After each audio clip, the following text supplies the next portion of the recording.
नमस्कार, जय हिंद साथियों। आप देख रहे हैं सच्ची खबरें। साथियों, इस समय सोशल मीडिया पर व देश के सभी क्षेत्रों में वक्फ बोर्ड की बहुत ज़्यादा चर्चाएं हो रही। साथियों, वक्फ बोर्ड बहुत जल्द ही खत्म होने वाला है। कुछ लोग कह रहे हैं संशोधन होने वाला है, कुछ लोग मने तरह तरह की चर्चाएं हो रही हैं साथियों। लेकिन इस वीडियो में हम आपको बताएंगे वक्फ बोर्ड की देश में कितनी ज़्यादा संपत्तियां हैं और किस तरह से उसका उपयोग किया जाता है, किनके कब्जे में है, क्या क्या उससे लोगों को लाभ मिल रहा है, क्या क्या लोगों को नुकसान भी हो रहा है। साथियों, बने रहिए हमारे वीडियो में। इससे पहले आप सभी से आग्रह है कि अगर आप चैनल पर नए हैं तो चैनल को सब्सक्राइब करके कमेंट में अपनी राय जरूर लिख देना। साथियों, चलिए वीडियो शुरू करते हैं। साथियों, सबसे पहले बात करेंगे वक्फ बोर्ड के पास कितनी प्रॉपर्टियां हैं। भारत देश में हर प्रदेशों में जगह जगह पर वक्फ बोर्ड की जमीनें आपको देखने को मिल जाएगी। साथियों, वक्फ बोर्ड की प्रॉपर्टी बहुत ज़्यादा है। आपको बता दें 9,40,000 एकड़ से अधिक वक्फ बोर्ड की प्रॉपर्टी है भारत देश में। और अन्य देशों की बात की जाए तो संसार में कोई ऐसा देश नहीं है, जबकि इस्लामिक राष्ट्र कई देश हैं, वहां पर भी कोई वक्फ बोर्ड की जमीनें नहीं है और ना ही वक्फ बोर्ड का कोई शब्द है। लेकिन भारत में रेलवे व सैनिक के बाद वक्फ बोर्ड की जमीनें बहुत ज़्यादा हैं। साथियों, बहुत बड़ी प्रॉपर्टी है 9,40,000 एकड़, जिससे सार्वजनिक किसी को कोई लाभ नहीं मिल पा रहा है। लोगों को, किसी को व छोटे वर्ग वालों को या विशेष धर्म वालों को कोई लाभ नहीं मिल पा रहा है। वो जमीनें कुछ कट्टरपंथियों के हाथ में है, ऐसा बताया जा रहा है। वो लोग उसका दुरुपयोग करते हैं और उसका किसी को लाभ नहीं लेने देते हैं। साथियों, हम चर्चा करेंगे वक्फ बोर्ड कैसे काम करता है, वक्फ बोर्ड के पास इतनी जमीनें कैसे पहुंच गई। साथियों, कितनी जमीनें उसके पास इस समय है और किन किन प्रदेशों में कितनी जमीनें हैं, इस पर हम चर्चा करेंगे। साथियों, इससे पहले हम बता दें वक्फ बोर्ड कैसे काम करता है। वक्फ बोर्ड के पास इतनी जमीनें कैसे इकट्ठा हुई और ये कैसे काम करता है, हम आपको बताते हैं। साथियों, वक्फ बोर्ड कैसे काम करता है। जब कोई व्यक्ति अल्लाह या इस्लाम के नाम कोई संपत्ति या पैसा दान देता है तो उसकी देखरेख वक्फ बोर्ड करता है। जो भी अपनी संपत्ति अल्लाह के नाम कर देता है व इस्लाम के नाम कर देता है, उसकी देखरेख वक्फ बोर्ड के लोग जो उसमें हैं वो करते हैं। वक्फ बोर्ड इस संपत्ति को शरिया के नेम के मुताबिक इन्वेस्ट करता है। शरिया के नेम के मुताबिक इन्वेस्ट करता है ये जो संपत्तियां लोग दान करते हैं। साथियों, इन्वेस्ट में मिलने वाले रिटर्न को शिक्षा, स्वास्थ्य, आपदा, गरीबी कल्याण जैसे जनहित के कार्यों में खर्च किया जाता है। लेकिन किसी गरीब मुसलमान, किसी गरीब हिंदू धर्म के लोगों को, किसी को भी इसका कोई लाभ नहीं मिल पा रहा है, ऐसा मुस्लिम समाज के लोग भी कहते हैं। कई मौलाना भी हैं जो बता रहे हैं वक्फ बोर्ड की संपत्ति जितनी भी है इसमें गरीब लोगों को किसी प्रकार का कोई लाभ नहीं मिल पा रहा है। ये जमीनें कुछ कट्टरपंथियों के हाथ में है, जो लोग इसका दुरुपयोग करते हैं। साथियों, देश में अभी 30 वक्फ बोर्ड है। सरकारी आंकड़ों के मुताबिक देश भर में वक्फ बोर्ड की 8,70,000 लाख संपत्तियां हैं। साथियों, वो संपत्तियां 9,40,000 एकड़ जमीन में फैली हुई हैं। साथियों, हमने बताया था आपको 9,40,000 एकड़ जमीन में वक्फ बोर्ड की संपत्तियां फैली हुई हैं, जिससे सार्वजनिक लोगों का कोई लाभ नहीं हो रहा है। साथियों, आपको बता दें कई मौलाना भी बताते हैं, कई जो प्रवक्ता हैं वो लोग बताते हैं इसमें कोई बड़ा हॉस्पिटल, कोई यूनिवर्सिटी या कोई ऐसा सार्वजनिक योग के लिए कोई संस्था नहीं बनी है जिसमें सभी को लाभ हो सके।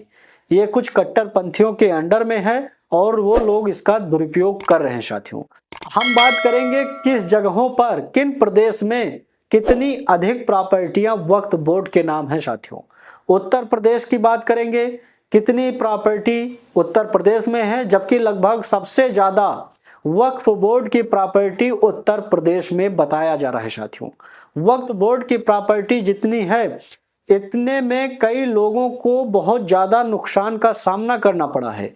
कई लोगों को अपना मकान छोड़ना पड़ा है, कई लोग गांव छोड़कर चले आए हैं साथियों, क्योंकि वक्फ बोर्ड के पास असीमित शक्तियां प्राप्त है।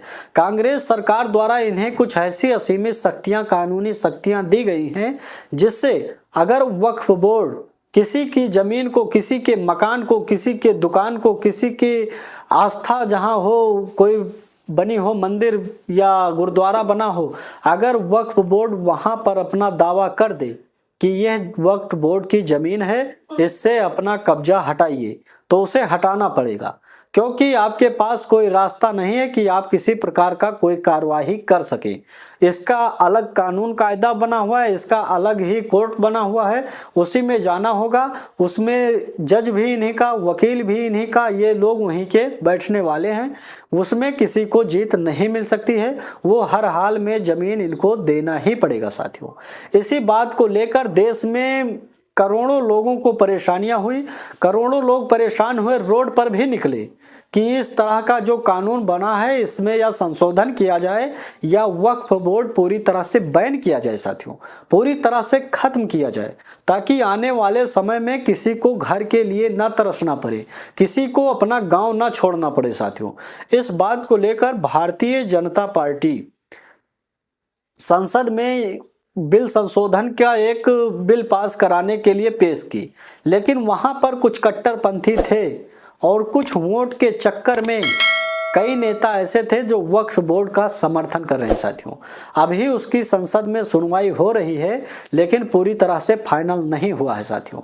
वक्फ बोर्ड जल्द ही खत्म करने की कोशिश की जा रही है, क्योंकि उसमें बहुत लोगों को परेशानियां झेलनी पड़ी है साथियों। और हम बताएंगे उत्तर प्रदेश में और किन किन राज्य में अधिक वक्फ बोर्ड की प्रॉपर्टी है साथियों आप स्क्रीन पर देखिए। उत्तर प्रदेश में UP Sunni central board of Waqf, जो कि 2,17,161 एकड़ से अधिक जमीनें उत्तर प्रदेश में हैं, वक्फ बोर्ड की प्रॉपर्टियां हैं, उसमें किसी को किसी प्रकार का लाभ नहीं मिल पा रहा है साथियों।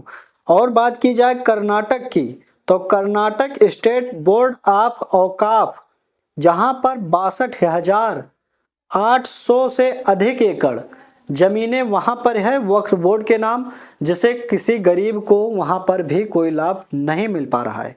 ये सारी प्रॉपर्टियां कट्टरपंथियों के हाथ में है, वो अपने हिसाब से इसका मैनेज करते हैं, इसका प्रयोग करते हैं साथियों। अगर बात की जाए तमिलनाडु की, तमिलनाडु वक्फ बोर्ड के पास 66,000 एकड़ से अधिक जमीनें हैं साथियों, जो कि वहां पर भी किसी व्यक्ति, समुदाय व गरीब लोगों को कोई लाभ नहीं मिल पा रहा है साथियों। पंजाब वक्फ बोर्ड की बात की जाए तो वहां पर 75,900 एकड़ से अधिक जमीनें वक्फ बोर्ड के पास है। अगर वेस्ट बंगाल की बात की जाए तो वेस्ट बंगाल बोर्ड ऑफ वक्फ 80,000 एकड़ से अधिक जमीनें हैं साथियों, जहां पर किसी गरीब को व अन्य धर्म लोगों को कोई लाभ नहीं मिल पा रहा है। इसमें सिर्फ मुस्लिम समुदाय के लोग हैं और जो कट्टरपंथी लोग हैं उनके हाथ में ये प्रॉपर्टियां हैं, वो अपने हिसाब से यूज कर रहे हैं साथियों। ये मैं नहीं कह रहा हूँ, कई मुस्लिम मौलाना भी हैं, कई मुस्लिम वरिष्ठ वकील भी हैं, जो लोग ऐसा बताते हैं कि जो भी वक्फ बोर्ड की प्रॉपर्टी है, अल्लाह के नाम से या इस्लाम के नाम से जो भी भारत में प्रॉपर्टियां हैं उसका दुरुपयोग किया जा रहा है। उससे कुछ कट्टरपंथी लोगों ने कब्जा करके अपने हिसाब से उसका प्रयोग कर रहे हैं। किसी गरीब मुस्लिम समुदाय के लोगों को भी, किसी अनाथ बच्चे को किसी प्रकार का कोई लाभ नहीं हो पा रहा है साथियों। इस्लाम में भी कई ऐसे मौलाना, कई ऐसे व्यक्ति हैं जो विरोध कर रहे हैं खुलकर, वक्फ बोर्ड की खुलकर विरोध कर रहे हैं, क्योंकि उन्हें किसी प्रकार का कोई लाभ नहीं मिल पा रहा है। जो बड़े लोग हैं वक्फ बोर्ड से जुड़े हुए हैं, ये कट्टरपंथी लोग हैं, उन्हीं के हाथ में ये सारी प्रॉपर्टियां हैं। ये प्रॉपर्टियां जो भी हैं इसमें किसी गरीब को लाभ नहीं हो रहा है। और जब ये बिल संशोधन के लिए पेश की गई कि इसमें कुछ संशोधन होना चाहिए, फिर ये जो जितने भी बड़े वक्फ बोर्ड के कर्ता धर्ता हैं, इन्हें तुरंत ही मिर्ची लगी साथियों।